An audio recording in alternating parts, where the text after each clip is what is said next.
Hello everybody. Hello little ones. Hello big ones. Hello ones in between.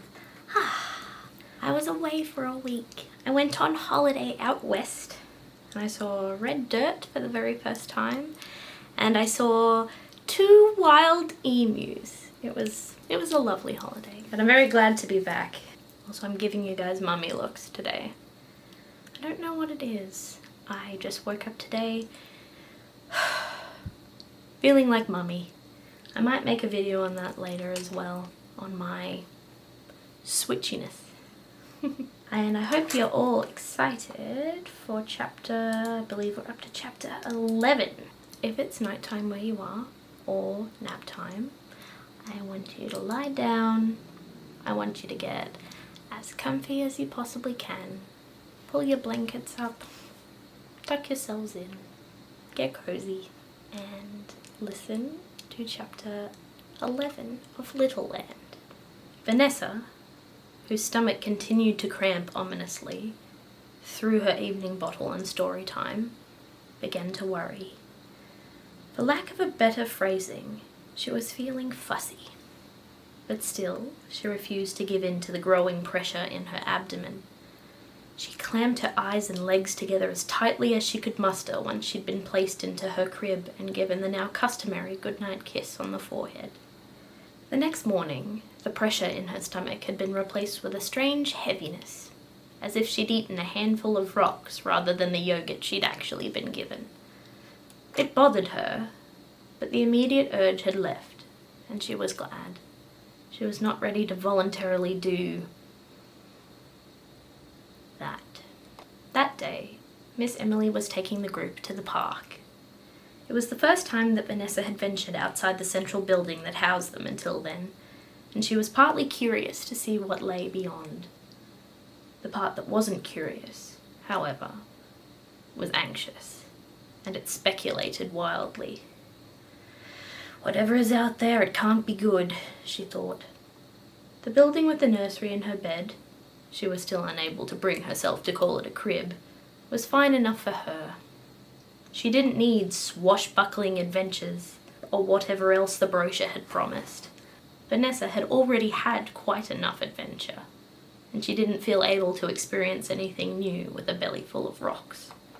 "Outside!" cried Aiden. "Outside! Outside! Outside! It's outside!" he sang, punctuating the melody with balled fists on the bars of his crib. "That's right, little ones, we're going outside," said Miss Emily, now addressing the entire nursery. Frank sat up sleepily, his blonde hair cowlicked, an aggravated expression on his face. "What?" he asked. "Outside!" yelled Aiden, positively bouncing out of his sleeping quarters and into Miss Emily's arms. "Inside, boys, darling," reminded Miss Emily as she carried him down the passage. As she passed Frank's crib, she leaned in, smiling conspiratorially, and whispered, "We're going to the park." "Yay," said Frank, in a flat tone. "Yay!" cried Aiden, in a genuine one. Though Vanessa was cautious at the prospect of visiting the park, she was still gladdened that Aiden was so enthusiastic.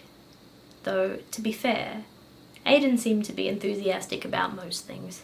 "Oh yeah! Yogurt!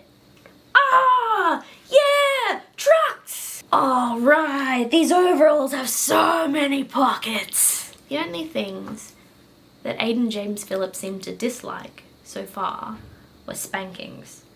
Spankings and naps. Dr. Gilbert entered the room and interrupted Vanessa's train of thought. "Good morning," he spoke, his low voice seeming to rumble through Vanessa's bones. "Good morning, Gil," said Piper, grinning cheekily.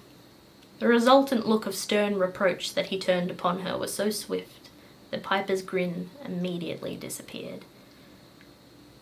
"But," she finished in a contrite voice. The doctor looked at her amusedly and inclined his head slightly. "You and I will be having a talk about that at your appointment today," he said, mildly, and Piper's eyes nearly grew to the size of saucers. "No!" she cried. "I said I was sorry!" "No, you didn't," said Frank, who was being lifted from his crib by Mickey. "I wasn't talking to you, Francois," Piper shot back with a glare. "I am sorry, though," she mumbled. "I know," said Dr. Gilbert, in a tone that wasn't unkind, "and we'll discuss how sorry you are at your appointment." "Yes, sir," mumbled Piper, fiddling with her blankets, her lower lip between her teeth. "And speaking of appointments," said Dr. Gilbert, turning towards Vanessa's cubicle, causing her to blanch. He strode inside and crouched at her crib, turning his soft, black-rimmed eyes onto Vanessa. Vanessa knew, logically, that there was nothing to fear from this man, imposing as he seemed. But he was big, and he was a doctor, a profession that Vanessa had a particular aversion to. "It's also your turn to see me today, little miss." Vanessa quaked beneath her blankets, and desperately shook her head. This was not welcome news. "Ah, I'm afraid so," he said, nodding. "Mickey will come to collect you from the park this afternoon, and you're to be a good girl for him." "Please, no," whispered Vanessa. I can't. "You can't be a good girl for Mickey?"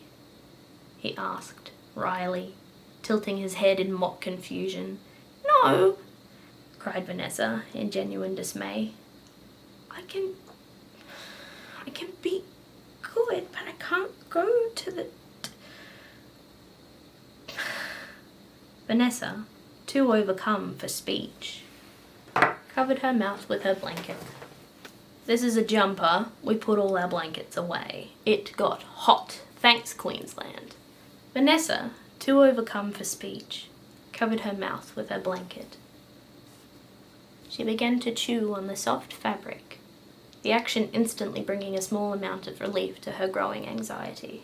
"To the doctor, and you can, and you shall," said the doctor. "Your Miss Mia tells me that you are very brave and strong." Dr. Gilbert reached out and gently removed the blanket from between Vanessa's teeth. "But she didn't tell me about this." He gestured to the now sodden corner of the blanket. "Perhaps you aren't a baby after all. Perhaps you've been a little puppy this whole time." Vanessa's heart swelled at the compliment, and she smiled at the comparison, but still she shook her head.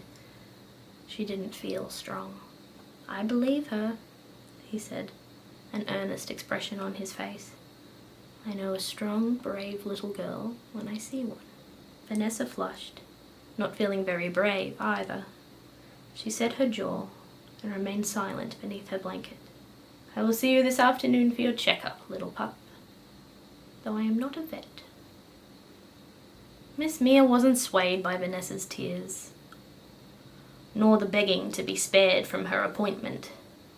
"All the little ones need a checkup, honey," she said, as she bundled the crying girl, now dressed in a set of floral denim dungarees, into her arms. "You're going to be perfectly safe." "No, I won't," said Vanessa, morosely from beneath her sun hat, which bore a large daisy on the front. "I know you're scared, baby girl, but yes, you will. I trust Gilbert to look after you." "I won't go," said Vanessa, stubbornly. "Yes, you will," said Miss Mia, lightly, maneuvering out of the room with her arms full of park supplies and one sullen little girl. "I won't.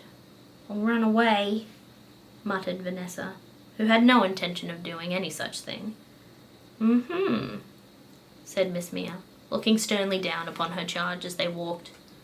"And you know exactly what will happen if you do." "I won't have to go to the doctor," scowled Vanessa. "You know very well that you'd still be going to your appointment. You'd just be going with a sore bottom." Vanessa gaped and had no response for this. Miss Mia continued, "A bottom that would only get sorer for making Dr. Gilbert wait." Vanessa stared up at her caregiver in horror, her eyes widening. "No, he can't!" "He can, and he would. The doctor is very particular about being on time, and if he found out why you were late, then he absolutely would turn you over his knee." "But he can't. He's not my... You're my... Only you can," spluttered Vanessa. Miss Mia shook her head. "Yes, I'm your caregiver, and I'll see to your discipline for the most part," said Miss Mia, who had paused just as she reached the door leading outside. "But if you disobey anyone else, then they have my full permission to render the consequences." Vanessa considered this for a moment, and ceased squirming in Miss Mia's arms. Then she made up her mind to never, ever find herself over Dr. Gilbert's knee. She would try her level best to swallow her fear and to behave. "I'll go," she said softly, resting her head against Miss Mia's chest. Miss Mia leaned down and placed the gentlest of kisses upon Vanessa's brow. "That's my girl." Outside was simply enormous. If the nursery room had made Vanessa feel dwarfed, then a single tree in the outside world made her feel microscopic. They appeared to be in a quaint township, with wide, paved, tree-lined roads leading to a plethora of destinations. The buildings were a mixture of masonry and wood, many of them painted pastel colours. The air was sweet and mildly perfumed with flowers, and the soft sounds of birds hummed happily in her ears. She could see the sea in one direction, and in another, way off in the distance, snow-capped mountains stretched up to meet the sky. Despite the rocks in her stomach and the looming threat of her appointment, Vanessa's heart fluttered.